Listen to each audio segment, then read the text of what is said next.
Chanel's Allure series has put out some awesome fragrances for both men and women over the years. Allure Homme Sport is one such example that's pretty much outpaced the popularity of its namesake. Then, Chanel came out with Allure Homme Sport Eau Extreme, which also received high praise and sales numbers. However, which one is the better scent for those in the market? Which should you buy? Which cologne has better performance? So taking a look first at Allure Homme Sport, the notes include mandarin, musk, tonka bean, cedar, C notes, aldehydes, vanilla, and pepper. With Eau Extreme, you get mandarin, musk, tonka bean, cypress, pepper, sage, mint, and vanilla. For the opening act, Allure Homme Sport kicks off with a blend of freshness and sweetness. The opening features fresh aldehydes, C notes, and mandarin orange. This is all surrounded by the sweet blend of tonka bean and vanilla. I really like it. At times I get more citrus and sweetness, at other times it feels more musky in the beginning of the wear. Meanwhile, Eau Extreme also goes with a fresh take that is more green than anything sweet. Sage and mint are prominent up top and give Extreme a crisp coldness. It also has a cypress note and more pepper than Allure Homme Sport.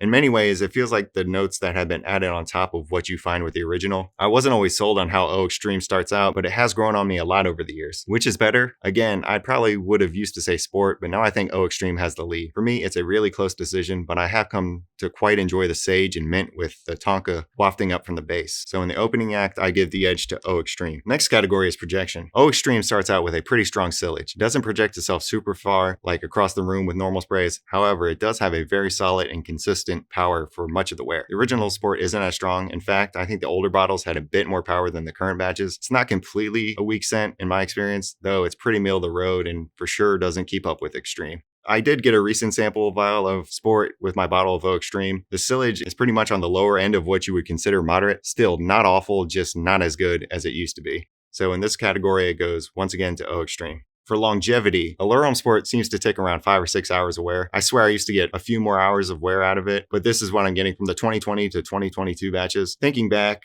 I think it was closer to 7 or 8 hours. Not completely atrocious, but I want more at this price. Eau Extreme still does hold up at or close to full strength. I get 8 hours of wear from this more intense version of Allure Sport. It's hard to remember that far back, but it may have used to go a few more hours longer. I can't be sure though. It too isn't incredible, but about a full workday worth of staying power is what you should expect. And here in 2022, I did buy a new bottle and it still does get 8 hours. Neither is a marathon runner though, but in this category, once again, Eau Extreme. As far as the versatility, seasonally both Allure Homme Sport scents can work year round, though with each I'd stay away from the far ends of the hot-cold spectrum. I think they're both at their best in the moderate to warm weather.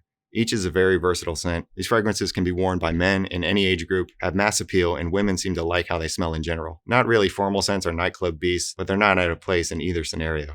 Really, I don't see a distinction in this category, so it's a tie in versatility. Now, for the overall scent, which of these two Chanel fragrances do I prefer? It's a very close call in my book as to which smells better. Allure Homme Sport does have an enjoyable and sweeter aroma. The light C notes and mandarin give it some distinction. Also, the vanilla and tonka bean notes are more prevalent and creamier. It's a lovely fragrance. The main issue is the performance nowadays in comparison to Eau Extreme. It would be a coin toss for me if Sport had close to the same strength as the flanker. I've owned both of them in the past. Now I have Eau Extreme and I don't plan on getting the original EDT, despite really enjoying it. Eau Extreme gives you most of what you get with the original, but has an added freshness and herbal quality up top. The mint, sage, and cypress are all great additions to the basic composition. Add to that, you get a stronger, longer, and more consistent wear, and I have to give the edge here in 2022. Older bottles might sway me otherwise, but for what you'll get a hold of now, go with Allure Homme Sport Eau Extreme.